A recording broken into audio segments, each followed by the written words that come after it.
a ir viendo en el camino. Listo, retomar este texto porque se acuerdan que el 10 de diciembre tuvimos nuestro culto navideño y aprendimos sobre las credenciales de Jesús para ser el rey legítimo. O sea, él tiene el derecho, aprendimos en el capítulo 1 de Mateo, que él tiene el derecho de ser tu rey. Nada es inventado, nada fue, yo no sé, casualidad, nada fue, yo no sé, tan espontáneo. Todo estaba preparado. Y lo que hace Mateo en el capítulo 1, si te acuerdas, es darnos las credenciales de Jesús para gobernar tu vida. Obviamente es el rey de los judíos, pero a través del Mesías de los judíos, él vendría a ser nuestro Señor también. Y entendimos que Jesús tiene todo el derecho. ¿Por qué? Por su linaje terrenal. Él procedía del linaje de David, él procedía de Abraham. También tenía el linaje celestial porque conforme a las profecías que se hicieron acerca del nacimiento de él, iba a nacer de una virgen. Y aprendimos que fue un nacimiento milagroso. Y en ese sentido, en el cumplimiento de las profecías y con todas las credenciales celestiales y terrenales, él vino a esta vida para ser tu rey, para ser tu rey.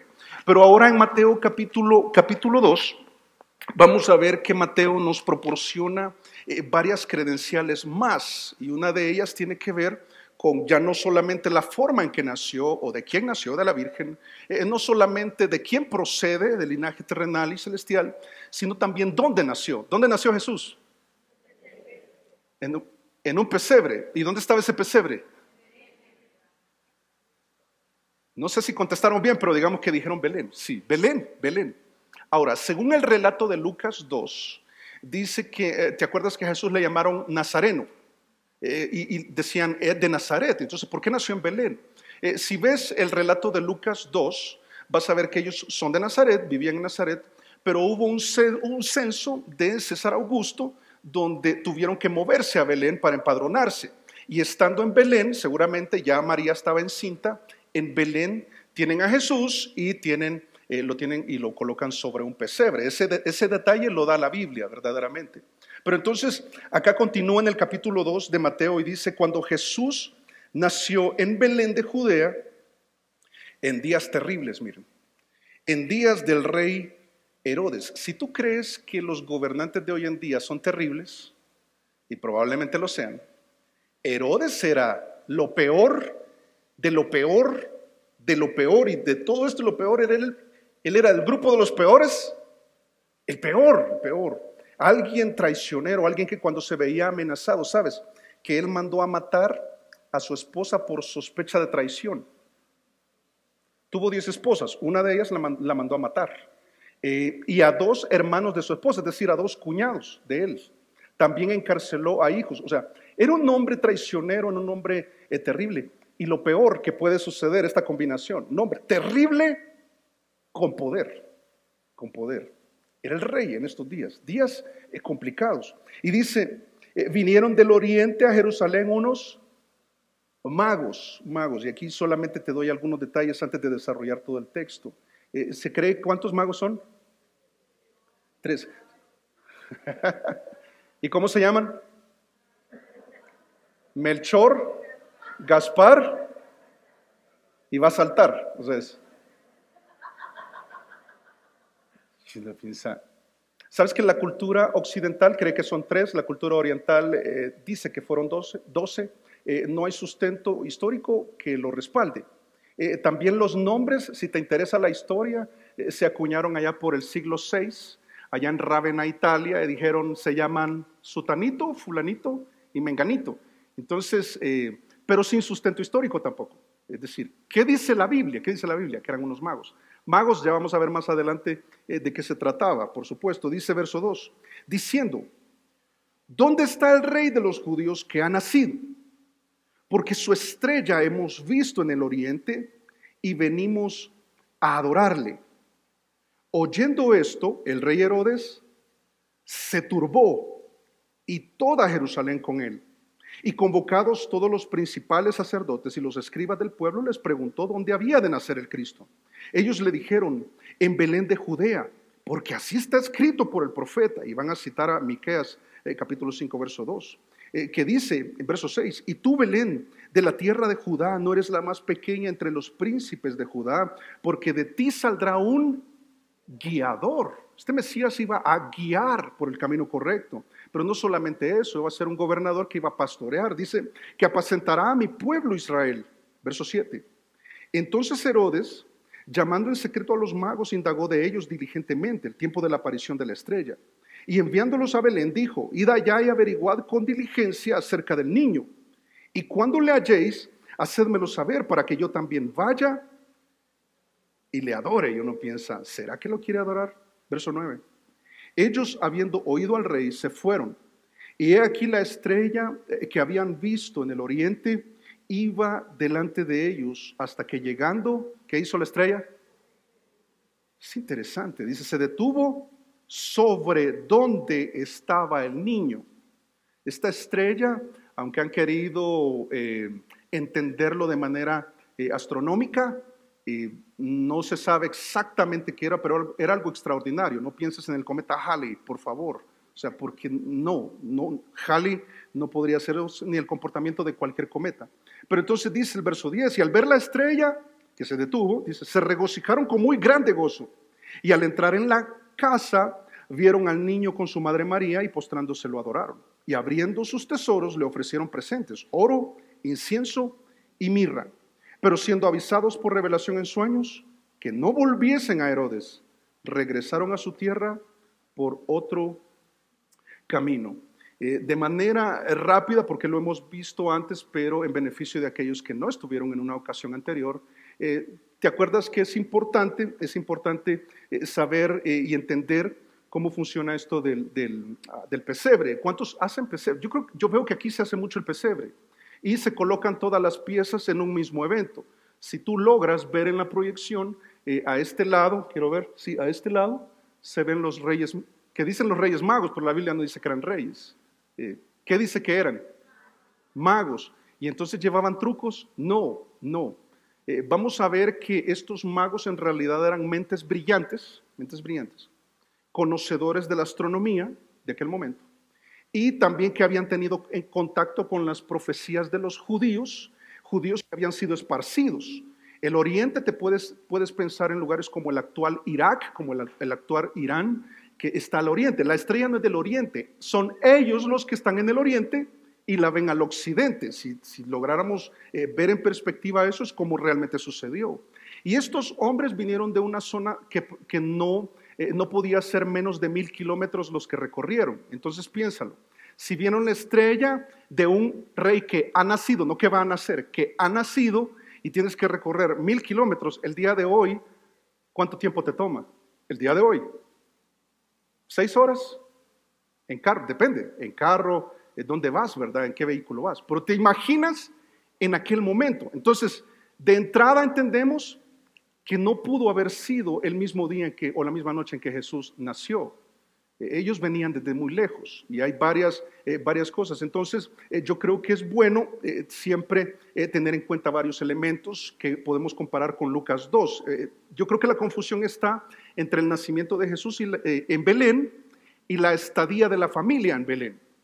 Como puedes ver ahí en pantalla, primero que su nacimiento fue en un pesebre, lo acabamos de leer. Pero dice en Mateo 2 que lo que hicieron es que llegaron a una casa, no llegaron a un establo, pero están en Belén.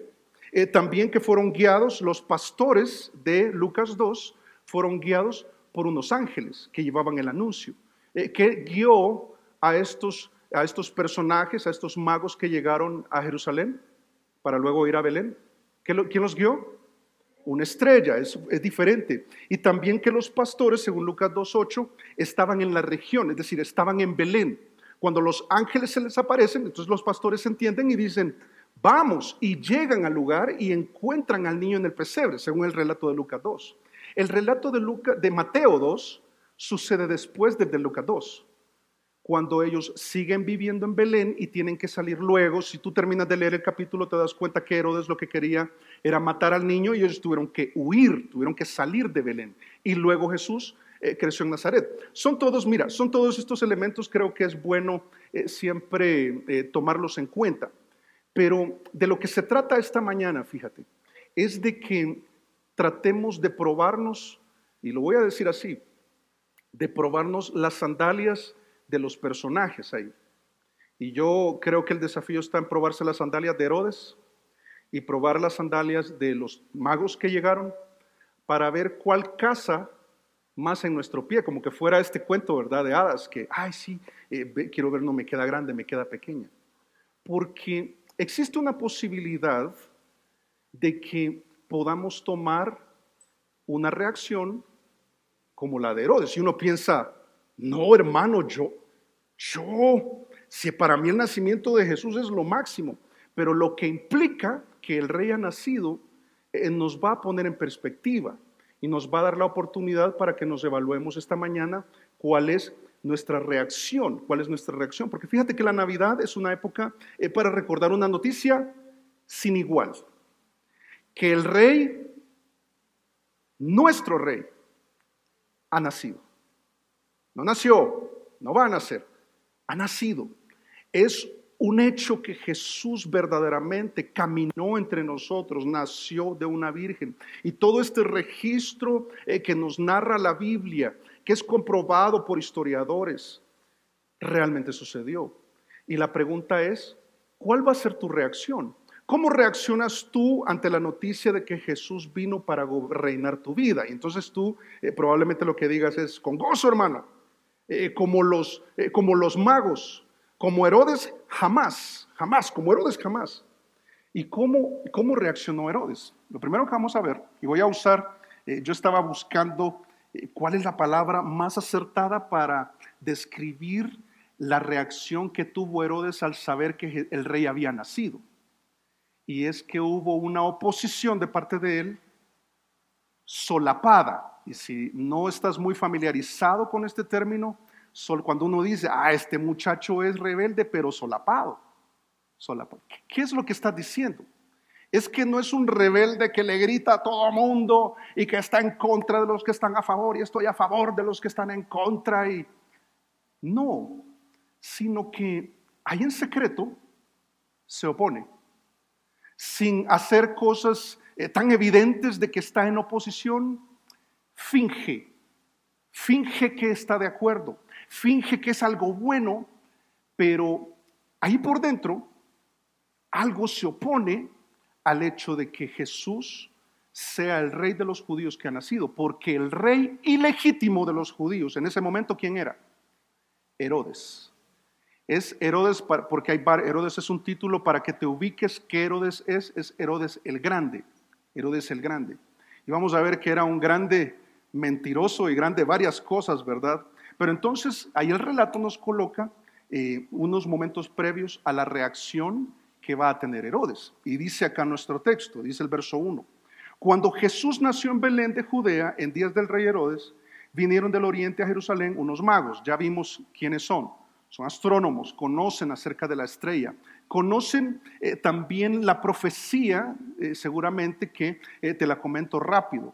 Es Números 24:17 cuando dice, lo veré más, no ahora, lo miraré más, no de cerca, dice, saldrá estrella de Jacob y se levantará cetro, que tiene que ver con un reinado, cetro de Israel y herirá las sienes de Moab, es decir, a los enemigos y destruirá a todos los hijos de Set.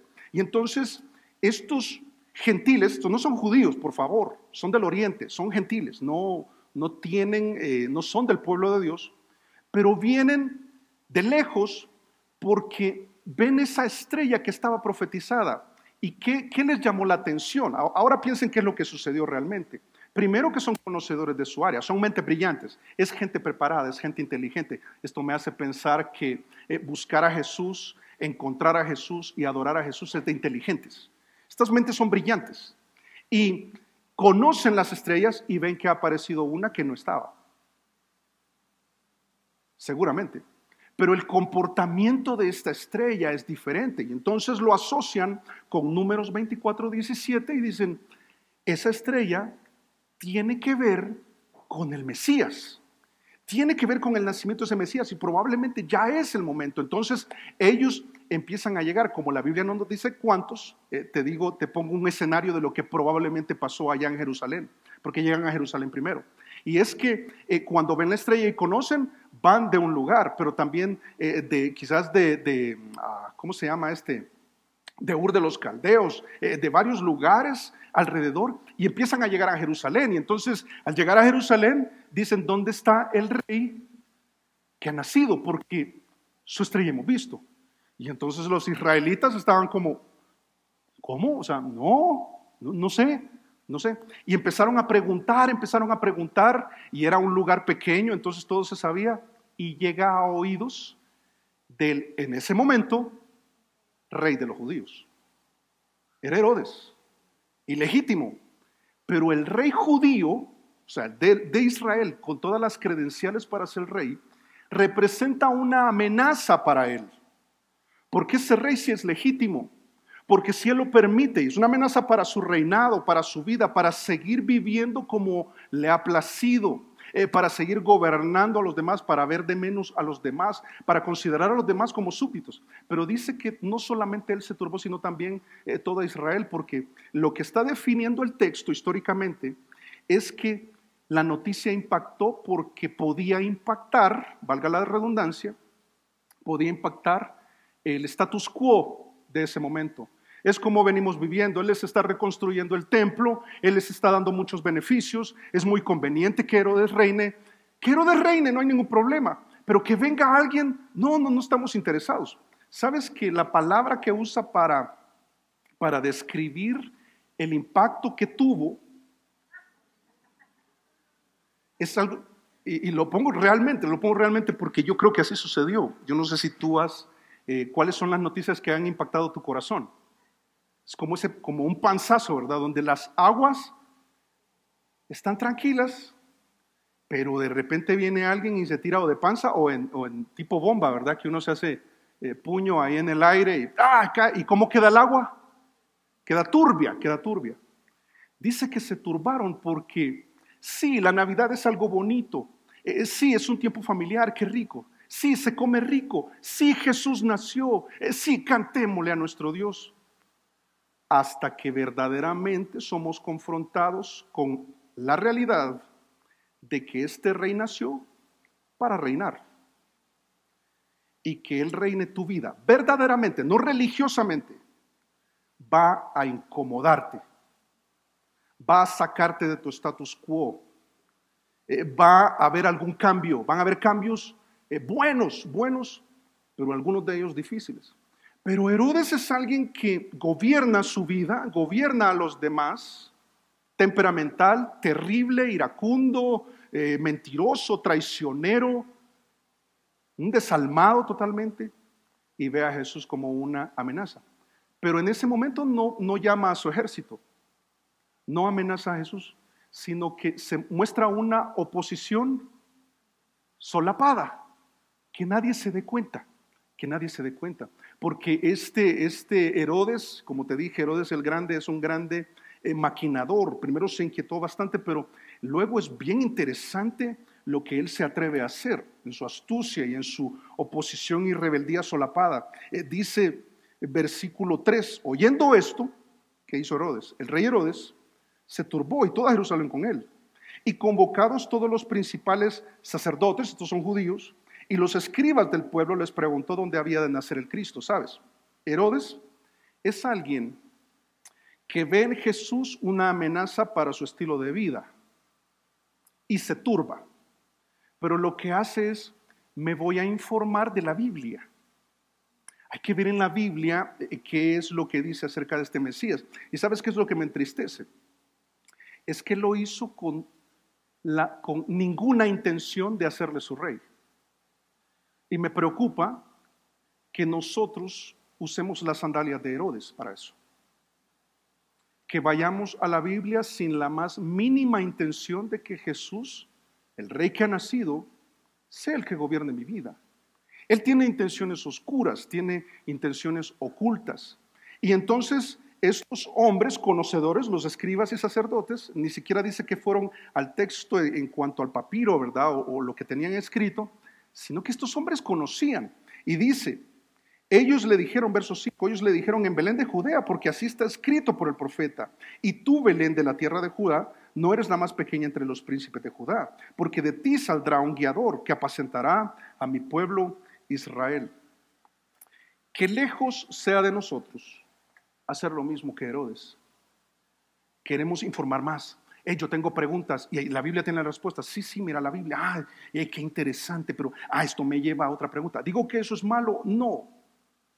Lo malo es que solamente se trate de eso y no se trate de verdaderamente hacer de este rey que ha nacido mi rey.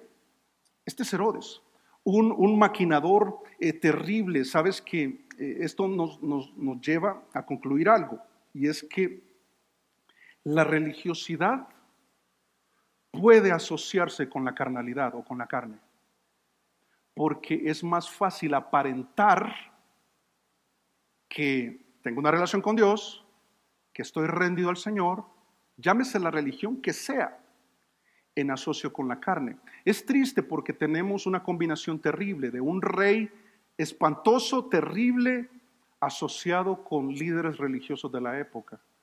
Qué triste es que nosotros, en lugar de ir a la palabra para adorar a este rey, para rendirnos delante de él, solamente queramos informarnos para salirnos con la nuestra, para decirle a mi esposa que ella no tiene la razón sino que yo, y que la Biblia me respalde, para nuestras intenciones ocultas que nadie más sabe, pero oscuras también, provocadas por nuestra carne. Y también fue no solo un grande maquinador, sino que Herodes también fue un grande manipulador.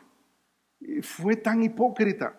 Mira verso 7, dice: entonces, ahora que está informado el hombre, ahora entiende qué es lo que está pasando, entiende que la amenaza es real.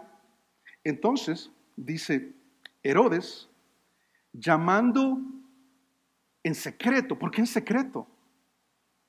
¿Por qué en secreto? Porque sus intenciones eran malas. Dice, en secreto a los magos, indagó de ellos diligentemente el tiempo de la aparición de la estrella.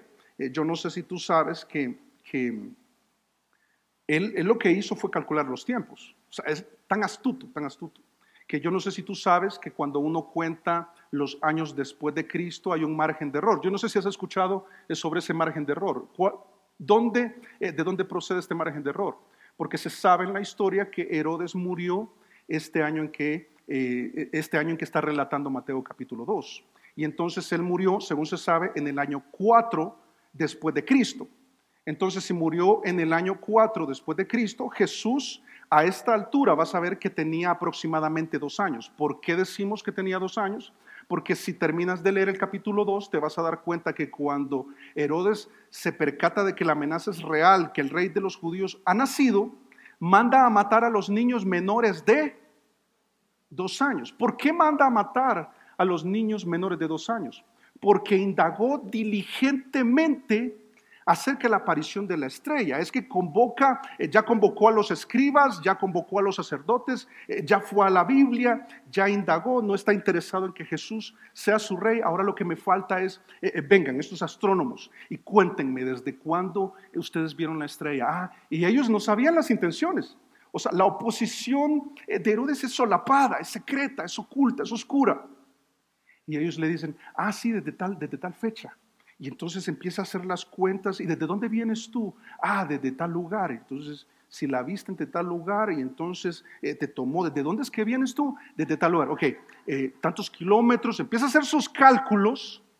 Y según sus cálculos toma una decisión más adelante, cuando se vio engañado, porque los magos no regresaron hacia él. Y dice, para quitar toda posibilidad, todos los niños de 2 años hacia abajo. Ahí está el margen de error. No sé si lograste captar, pero si él murió, si él vivió 0 a 4 años y aquí murió Herodes, y Jesús tenía 2 años acá, entonces hay 2 años de error. No sé, pero no es muy relevante, pero solo te lo comento. No es muy relevante. Lo relevante es que fingió ser un adorador y ser un amigo, que no era. Todo era falso. Todo era falso. Dice,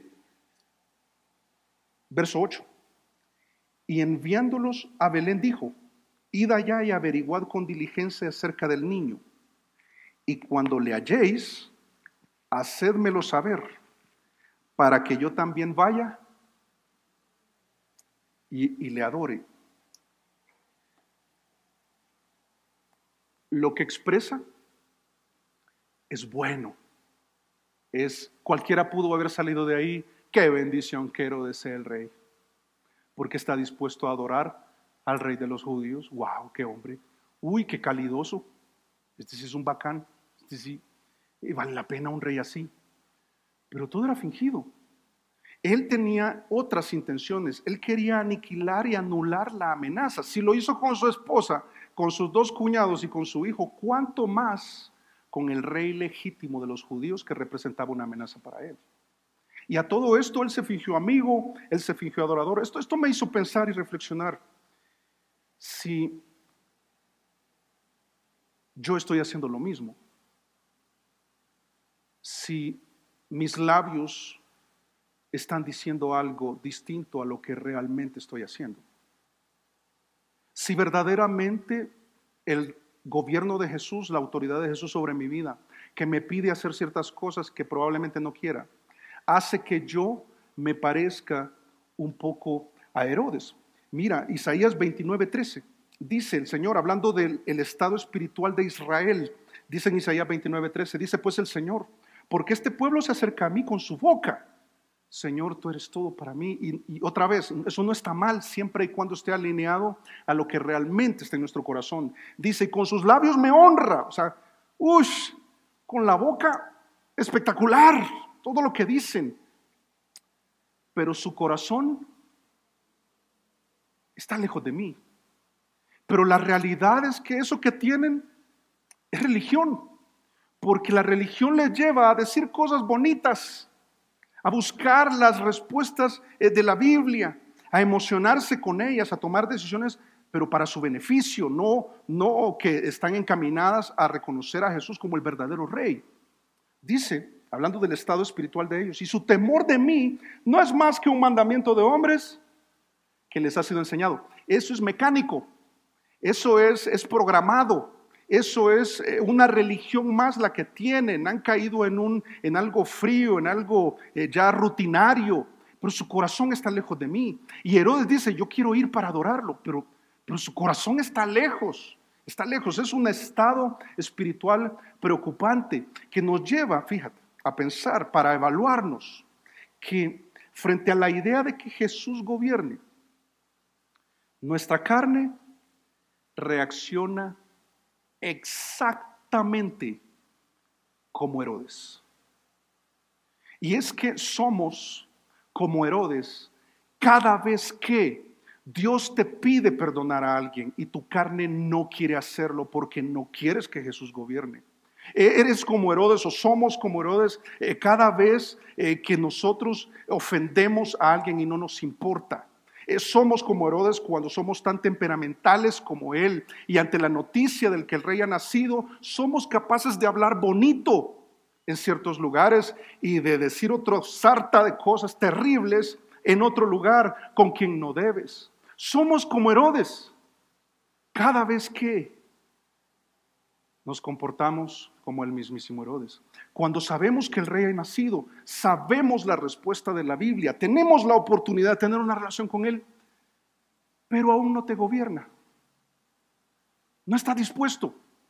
No está dispuesto a darle de los tesoros que más adelante los magos sí hacen, estos astrónomos sí lo hacen, estos estudiosos, estas mentes brillantes con el corazón correcto.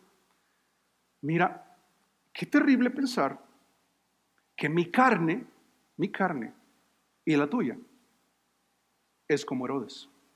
Es como Herodes. Es terrible solamente el considerar la idea, pero es que nuestra carne, si no estás familiarizado con el término, la carne en la Biblia es esa parte de nosotros que se opone a la voluntad de Dios. Es cada vez que no te quieres humillar, cada vez que no te quieres someter a lo que la Biblia te enseña. Es las cosas que Dios te va diciendo que hagas y los pasos que Dios te pide. Y tú, sí, Dios, sí, la iglesia, sí, la gente, sí, la adoración, sí, yo estoy de acuerdo con todo. Y la Biblia es espectacular, qué bueno. Pero de manera solapada, ahí adentro, sin que nadie se dé cuenta, los magos no saben, nadie se ha dado cuenta, hay una oposición, te opones a la idea de que Jesús gobierne. Y la reacción de Herodes es tan antagónica, es tan distinta a la de los magos, porque la otra reacción, ¿cómo reacciona la humanidad? Fíjate, ¿cómo reacciona nuestra humanidad? Podría ser con una oposición solapada, pero también podría ser con un ofrecimiento sincero. Mira aquí el verso 9. Pasamos a una sección ya también muy buena, ¿verdad? Qué bueno es evaluarnos y decir, uy, no, lejos sea de mí caer en las sandalias o que las sandalias de Herodes me calcen. No. Yo huyo a eso. Entonces, ¿qué toca? Otra reacción de la humanidad ante el hecho de que Jesús nació, que el rey ha nacido. Dice, ellos, hablando de los magos, dice ellos, habiendo oído al rey, se fueron. Y he aquí la estrella que habían visto en el oriente iba delante de ellos, hasta que llegando se detuvo sobre donde estaba el niño. ¿Sabes qué? Saber, y este día que estamos celebrando y lo vamos a pasar en familia y vamos a comer rico, yo no sé si vas a bailar, yo no sé, ahí, sanamente, ¿verdad? Dentro de un ambiente saludable, sano, bueno. Pero considerar que el rey ha nacido y nos trae tantas cosas que cantamos, nos ha dado paz, nos ha dado salvación, es Jesús nuestro Salvador, es Dios con nosotros, es que te ha dado tanto. Piensa en todo lo que el Señor te da, la oportunidad de comenzar de nuevo, la oportunidad de restaurar relaciones, la oportunidad de mejorar la administración de tus finanzas, mejorar tu autoestima, mejorar tus prioridades.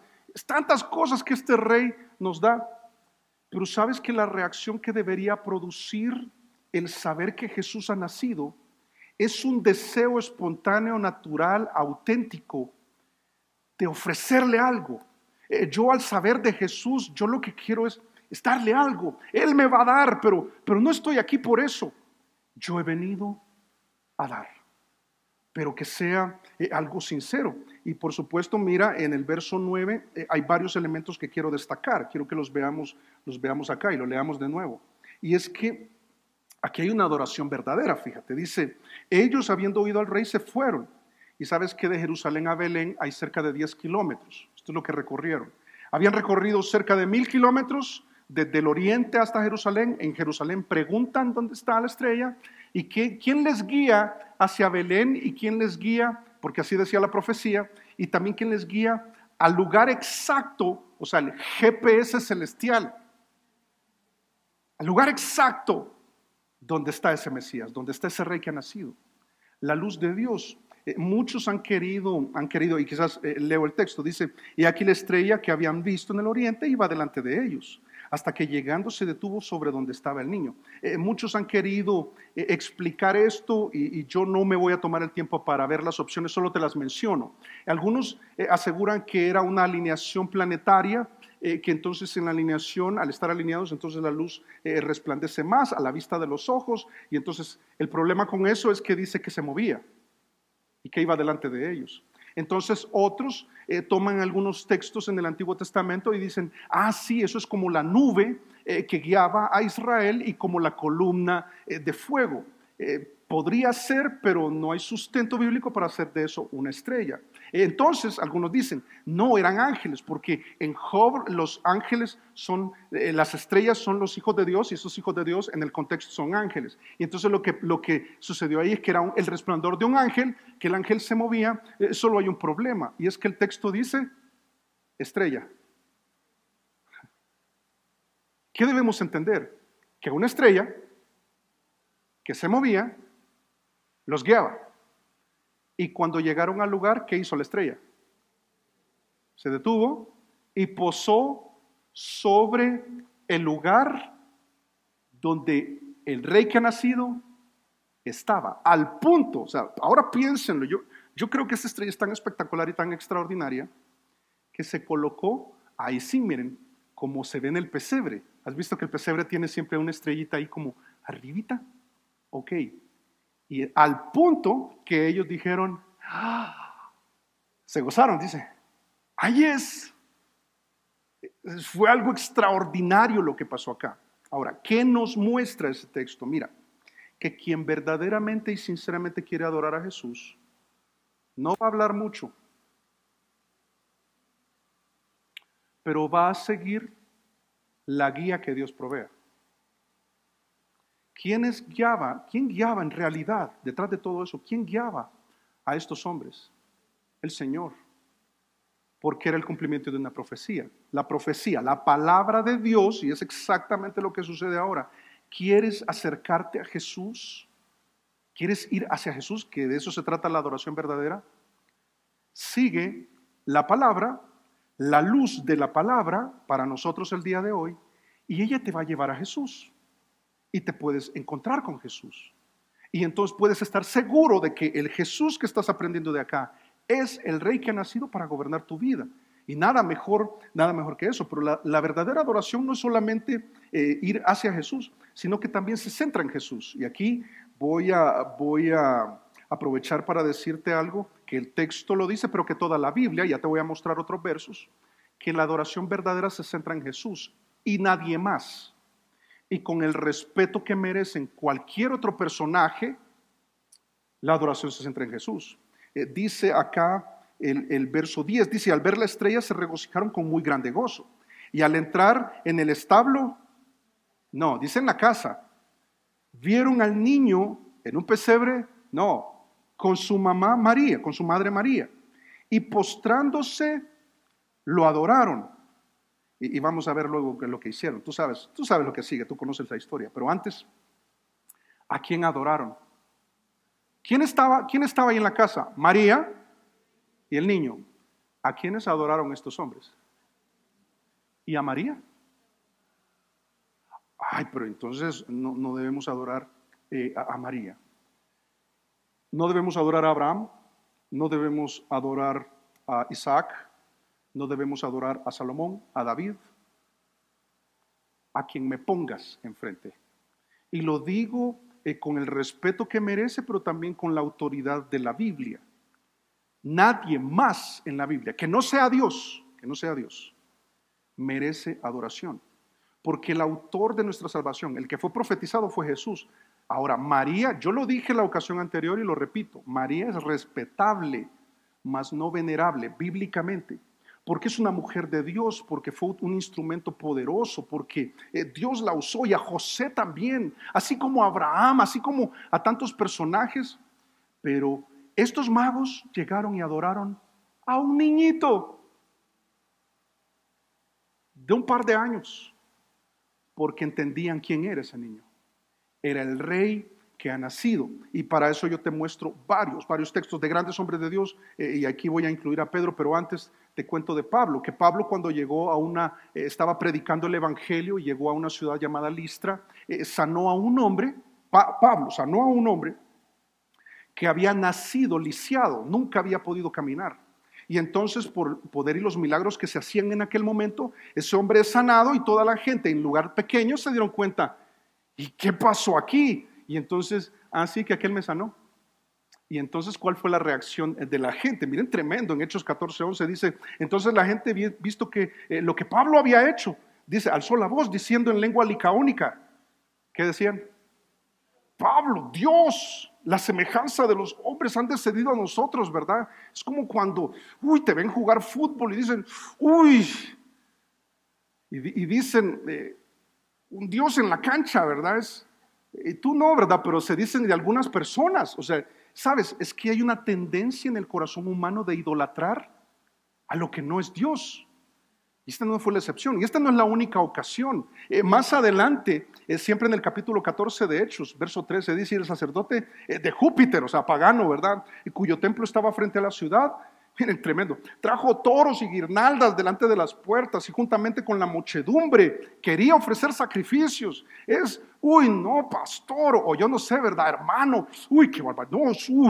Increíble lo que usted hace. Increíble lo que usted logra. Mire, he conocido una persona que es tremendamente inteligente, tremendamente exitosa, o un deportista espectacular. Y los hombres no tienen reparos en adorar, ¿verdad? Ídolo por aquí, ídolo por allá. ¿Sabes? Por eso es que no se adora a nadie más que a Jesús, porque la adoración verdadera se centra en Jesús. Y más adelante, a mí me encanta Pablo, que dice en el verso 15, diciendo, ahora Pablo, varones, ¿Por qué hacéis esto? Y es muy diferente a lo que se ve ahora en las iglesias. Ahora en las iglesias lo que sucede es que ponen canastos y entonces ahí está, pongan la ofrenda a los pies de los apóstoles, a los pies de los pastores, y la gente viniendo y ellos dicen, bien hecho, sí, bien. Uy, muy poquito, deberías revisar tu relación con Dios. Miren, terrible. Son tan manipuladores como Herodes, tan maquinadores como Herodes, pero son religiosos como Herodes, porque no están adorando a Jesús con lo que se está haciendo. Pero entonces dice, ¿por qué haces esto? Nosotros también somos hombres semejantes a vosotros, que os anunciamos que de estas vanidades, o sea, esto que están haciendo, os convirtáis al Dios vivo que hizo el cielo y la tierra, el mar y todo lo que en ellos hay.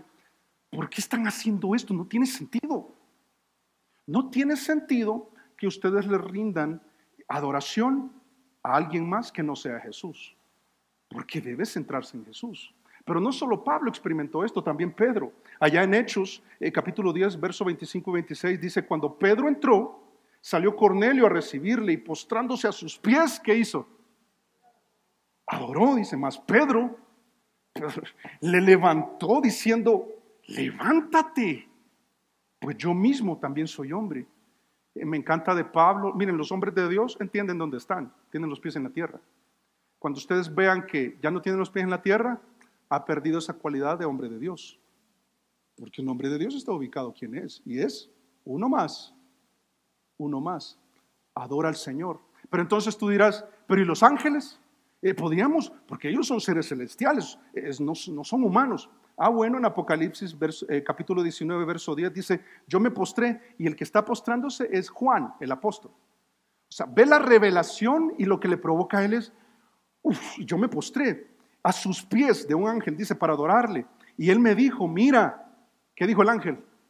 No lo hagas, yo soy consiervo tuyo. O sea, solo Dios está arriba de nosotros y nadie más. Y de tus hermanos que retienen el testimonio de Jesús. ¿Y cuál es la indicación que le da?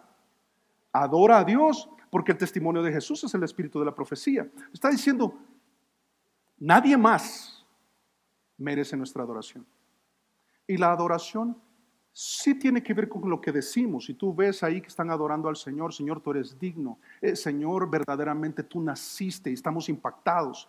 Señor, que lejos sea de mí andar yo en las sandalias de Herodes, diciendo cosas bonitas y haciendo cosas feas. Señor, que eso esté alineado, que verdaderamente yo no tenga una oposición solapada de que tú seas el rey. Antes, yo lo que quiero hacer es un ofrecimiento sincero de quién yo soy y de lo que yo tengo. Y por eso ahí en el verso 11, dice en la segunda parte del verso, lo leemos todo, dice, al entrar en la casa, vieron al niño con su madre María y postrándose, lo adoraron. Y abriendo, mira la progresión, y abriendo sus tesoros, le ofrecieron presentes, oro, incienso y mirra. Pero siendo avisados por revelación en sueños que no volviesen a Herodes, regresaron a su tierra por otro camino.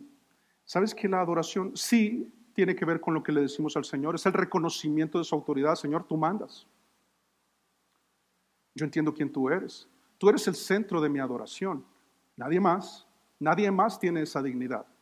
Pero era una persona especial. Sí, Abraham era especial, María era especial, José. Podemos hacer una lista enorme de personajes bíblicos. Ninguno tiene la dignidad de Jesús. Ninguno. Ninguno derramó su sangre sin ser pecador. Ninguno. Ninguno resucitó al tercer día como Jesús. Él es el centro de nuestra adoración. Pero también la adoración verdadera se confirma no solo en lo que decimos, sino lo que damos. ¡Ay, es plata! Si solo piensas en plata, te perdiste, porque aquí hay un principio más grande, más amplio que eso. Es que lo que hicieron estos hombres es que trajeron, seguramente en un cofre, sus tesoros. Para uno de ellos, probablemente, o para algunos de ellos, y quizás algunos coincidieron, el oro era lo más precioso que tenían. La mirra era lo más precioso que tenían.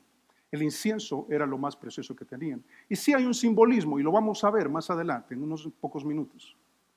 Pero antes que eso, entender que estos hombres trajeron su tesoro y cuando centraron su adoración en Jesús, lo primero que hicieron fue abrir de su tesoro y darle lo más preciado. Y a veces lo más preciado, el tesoro de tu corazón, es precisamente lo que no le has dado. Quizás no le has dado ese temperamento que tanto amas, o esa mentalidad que tanto amas, o esa religión que tanto amas, o ese modo de pensar, o ese vocabulario, o esa manera de ser, o esa dualidad, por no decir hipocresía, o ese pecado favorito en el que tú dices solapadamente nadie más se va a dar cuenta, pero tú allá adentro lo que tramas es: no estoy dispuesto a que Él gobierne en eso. Yo cierro mi tesoro, yo no le doy. Pero estos hombres, cuando centraron su adoración en Jesús, fueron guiados por la palabra de Dios, la profecía, fueron guiados por la estrella, la luz de Dios, la guía de Dios. Conocieron y reconocieron a Jesús como su rey. Y entonces lo que surge espontáneamente y naturalmente es: le abro mi tesoro. Y a veces, fíjate, el tesoro no está en un cofre, está dentro de tu corazón.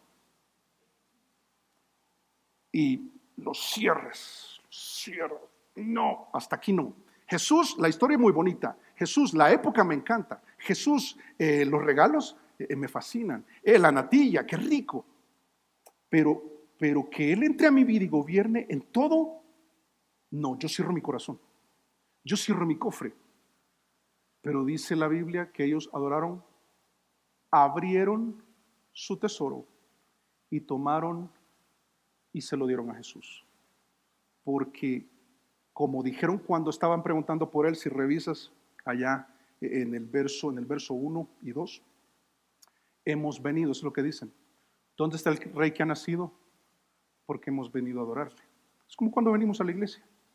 Yo quiero encontrarme con Jesús, y a lo que he venido en la iglesia, y cuando me encuentro con Él en su palabra, y cuando le busco en oración, yo a lo que he venido no es a pedirle. Y no está mal que le pidas, es posible pedirle. Pero a lo que he venido, Jesús, es a darme y es a darte. No quiero ser mezquino contigo. Toma mi tiempo, toma mis habilidades. Aprendíamos sobre eso hace una semana aprox. He venido a darte. Si tú me das, Señor, yo te voy a bendecir y te lo voy a agradecer, pero he venido a darte. Ahora, el simbolismo, fíjate, el simbolismo es interesante porque te lo digo rápidamente y te coloco algunos textos si quisieras ahondar un poco. Pero el oro en la Biblia representa la deidad de Jesús.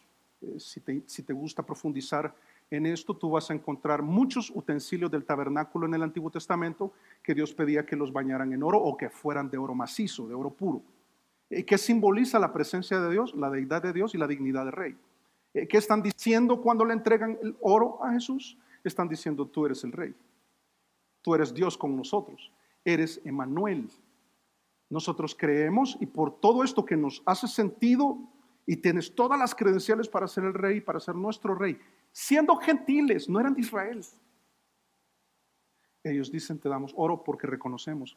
¿Sabes? El incienso, si revisas ahí en Éxodo capítulo 30, vas a ver que el incienso era un utensilio que se usaba en las ofrendas, y quienes lo hacían eran los sacerdotes. Habla del sacerdocio espiritual de Jesús. Es el que está en el mediador entre Dios y los hombres, Jesucristo, el único mediador. No hay ningún otro, según las Escrituras. Entonces lo que están diciendo es: nosotros centramos nuestra adoración en ti porque eres Dios, el oro, porque tu deidad, porque eres rey, pero el incienso es porque tú eres el sacerdote, el sumo sacerdote, y nadie puede mediar como tú. Es un niño de apenas casi 2 años. Qué tremendo esto que están haciendo. Pero al final también le entregan mirra.